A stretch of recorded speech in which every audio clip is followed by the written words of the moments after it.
Boa noite. Neste vídeo a gente vai falar sobre as posições relativas de um ponto em um plano e entre dois planos. Então vamos começar com um caso mais simples, que é o caso onde a gente tem um ponto e um plano. O ponto eu vou chamar de P0 e o plano eu vou chamar de π. E aí nesse caso a gente só tem duas possibilidades. Ou o ponto P0 está em π, ou o ponto P0 não está em π. Esse primeiro caso aqui, vocês já devem saber como distinguir se o ponto está ou não no plano. O segundo caso é o que nos interessa aqui, e aí nesse caso, gostaríamos de saber ou poder calcular qual seria a distância entre esse P0 aqui e o plano π aqui. Então, como a gente calcula? Bom, então a primeira coisa a fazer é descrever os objetos aqui. Então o ponto P0 é fixo, e a gente vai dar essas coordenadas aqui, a gente vai chamar as coordenadas de P0 de x0, y0, z0. O plano π tem essa equação geral aqui. Então A, B, C e D são coeficientes fixos.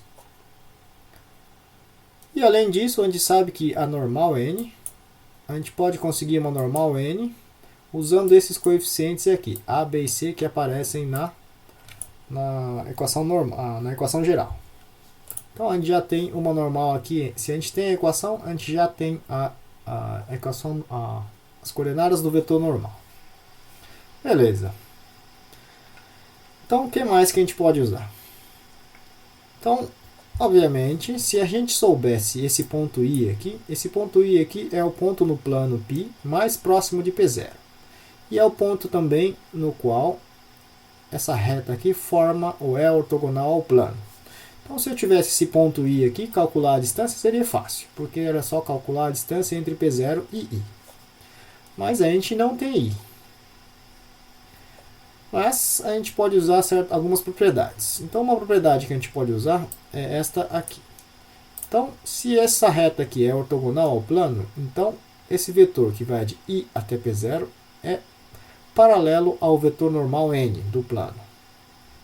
Então, a gente pode escrever que IP0 é lambda I vezes n. Um outro jeito de escrever essa equação aqui é isolar aqui, certo? I P0, o vetor que vai de I até P0, essas são as coordenadas de P0 menos I. Então, P0 menos I, isolo I, certo? Quando eu faço isso, eu chego à conclusão de que I é igual a P0 menos lambda I vezes o vetor normal. Então, escrito assim, isso aqui é como se fosse a equação vetorial para esta reta aqui. É uma reta que passa por P0 e tem vetor diretor n. Certo? Tem um menos aqui, mas não faz muita diferença. Beleza, o que mais que a gente pode usar? A gente ainda tem que encontrar esse lambda I aqui que a gente não sabe, certo? Existe um único lambda I que faz com que eu chegue de P0 até I, certo? Então, nessa equaçãozinha aqui.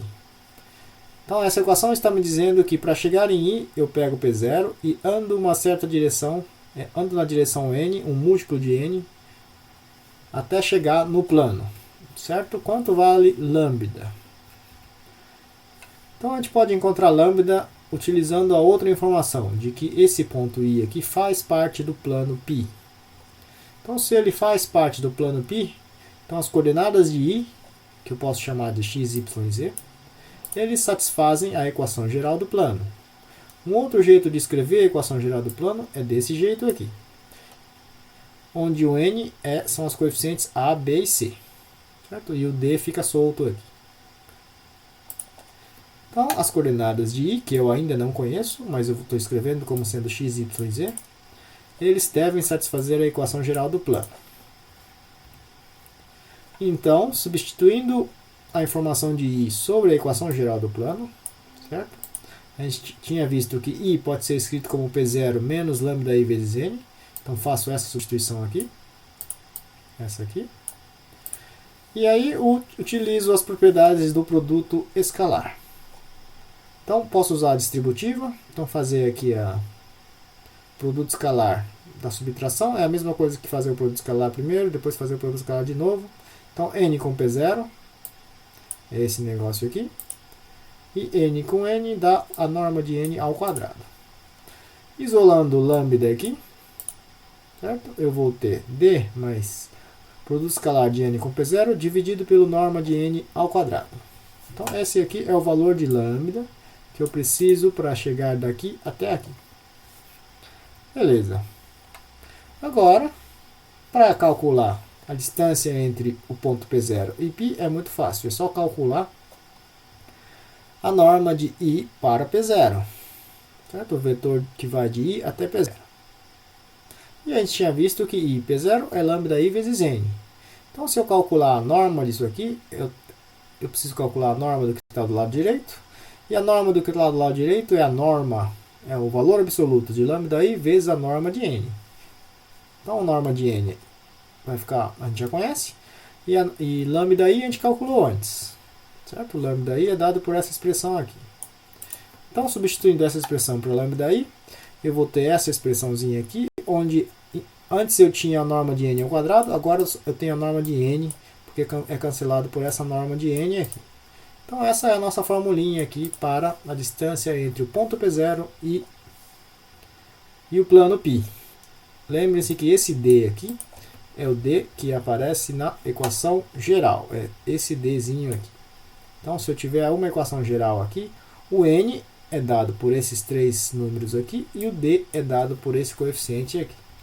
E esses números são os que vão entrar aqui nessa formulinha. Então A, B e C estão aqui, e o D está aqui. E o P0 é conhecido. Então eu vou colocar um exemplo em um próximo vídeo. O que eu vou fazer aqui agora é o seguinte.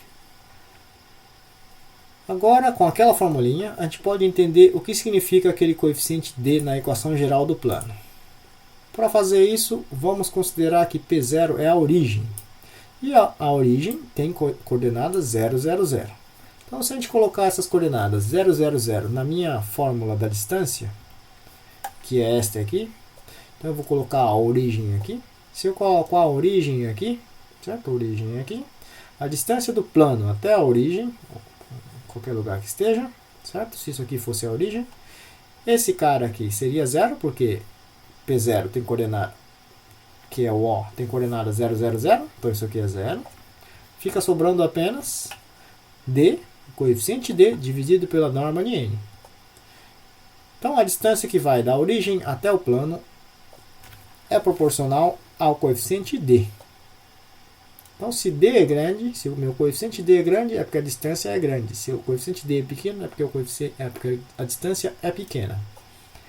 Além disso, a gente pode dizer o seguinte: se o plano π, por exemplo, passa pela origem, então essa distância aqui é 0. E se essa distância aqui é 0, é porque esse coeficiente aqui é 0. Então eu sei que se aquele coeficiente D é 0, ele passa pela origem. Então isso aqui é a informação sobre o módulo de D. A gente pode ter mais informação, por exemplo. A gente pode ter informação sobre o sinal de D, por exemplo. Porque D pode ser positivo ou D pode ser negativo. Então eu vou deixar um exercício aqui, que não é tão simples, mas é para vocês pensarem um pouquinho. Vocês podem entender, além do modo, da norma, do valor absoluto, vocês também podem entender o sinal de D. O que acontece quando D é positivo ou D é negativo em relação ao fato de que se a origem está de um lado e o vetor normal está para um outro, ou o contrário. E aí eu vou deixar a parte do plano para um próximo vídeo.